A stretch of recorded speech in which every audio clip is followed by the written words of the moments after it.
శ్రీమాత్రే నమః. నమస్తే అండి. ఎలా ఉన్నారండి? అంతా బాగున్నారా? నేను కూడా బాగున్నానండి. ఎదురుగా ఏం కనపడుతున్నాయి? వెండి సామాన్లు. వెండి సామాన్లు ఇంత తలతలా మెరుస్తున్నాయి, మెరుగు పెట్టించారా అనుకుంటున్నారా? లేదండి, నేను ఎప్పుడూ మెరుగు పెట్టించలేదు. 15 సంవత్సరాల కిందటి నుంచి కూడా ఉన్న సామాన్లు ఇందులో ఉన్నాయి. అన్నీ అప్పుడియే. కొన్ని అయితే ఈ మధ్యలో మా పాప వాయినం ఇచ్చింది, అందులో ఈ కుంకుమరణి పెట్టింది అనుకోండి. అయితే ఇలానే 8 చెరుకు గడలు కొనుక్కున్నాను. ఇవి కొత్తగా కొన్నవే. కానీ ఇవన్నీ గిన్నెలు, ఈ చెంబు, ఇలాంటివన్నీ కూడా పంచపాత్రలు కానీ ఆ కత్తిరలు కానీ ఇవన్నీ కూడా ఓ 15 సంవత్సరాలన్నా ఉంటుందండి. ఇవి కొని అయితే చానాళ్ళండి, జత గిన్నెలు ఇవి. అయితే ఎప్పుడు నేను మెరుగు పెట్టించలేదు. ఇంత తలతల ఎలా మెరుస్తున్నాయి అనుకుంటున్నారు కదా? ఏంటా నేను చేసేది మీకు నేను చెబుతాను. మీరందరూ కూడా ఎండు సామాన్లు ఉన్నవాళ్ళు అలా భద్రపరుచుకుంటే ఎప్పుడు ఇలా మెరుస్తూనే ఉంటాయన్నమాట. మరి ఎండు సామాన్లు వాడుకోలో ఉన్నప్పుడు నల్లగా అయిపోతాయి కదా. దేవుడి దగ్గర వాడినా, ఇంట్లో వాడుకున్నా. ఇవి జత గిన్నెలు ఇలా చూసారా? మరి నవిసికి ఉన్నందుకు నల్లగా అయిపోవాలి కదా. అవ్వలేదంటే నేను చేసే పని మీకు నేను చెబుతాను. ఇవి రెండండి. రెండైతే బాబుకి అన్నం తినిపించినాకి కోడల దగ్గర ఉంటుందన్నమాట. ఇచ్చాను అప్పట్లో. సరే, ఈ జత గిన్నెలు ఉండాలి అమ్మవారికి ప్రసాదం పెట్టినా. కానీ ఈ గిన్నెలు ఇవన్నీ ఆవిడియేలండి. ఇవన్నీ ఆవిడియే. ఇవన్నీ నా దగ్గర వదిలేసింది. మీరు పూజలు చేస్తారు కదండి, నేను ఎప్పుడూ చేస్తూ ఉంటాను కదా అని.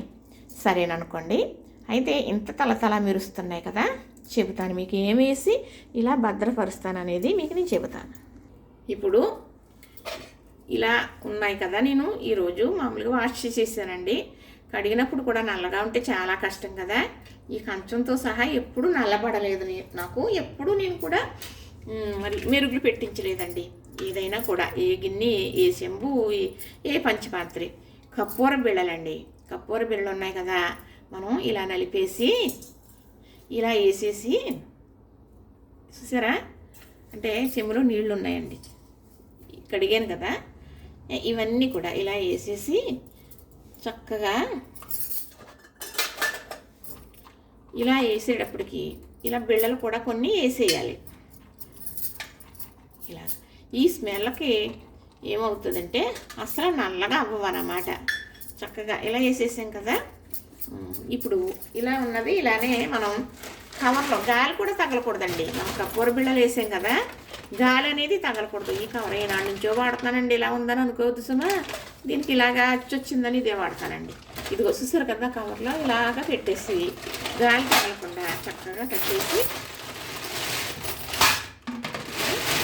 ఇలా కట్టేసి ఇలా పెట్టేసి అనుకోండి. లాకర్లో పెడతాం కదా బీరువాలో, చక్కగా ఇంకా గాలి తగలదు కాబట్టి మళ్ళీ మనం తీసుకుందులోకి ఇంతే తెల్లగా ఉంటాయి.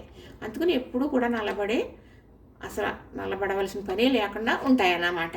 చూసారు కదా, ఇంతేనండి పూజ సామాన్లండి. ఏదో భగవంతుడు చాలా సమకూర్చుకున్నాను నేను. మరి అయితే అన్ని పిల్లలకు పెట్టేసాం కదా, మరి ఇద్దరు పిల్లలు కాబట్టి చివరికి కొద్దిగా మిగిలినవి కొంచెమే కనవాయన్నీ కూడా మా కోడలయ్యి. ఇవన్నీ కూడా మా కోడలయ్యాయి.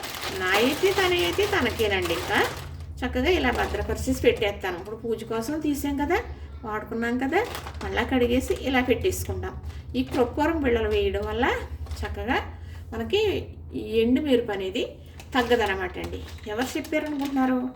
ఎండి బంగారం షాపులు వెళ్తాం కదండి, వాళ్ళే చెప్పారండి. అప్పటి నుంచి అలా చేస్తాను.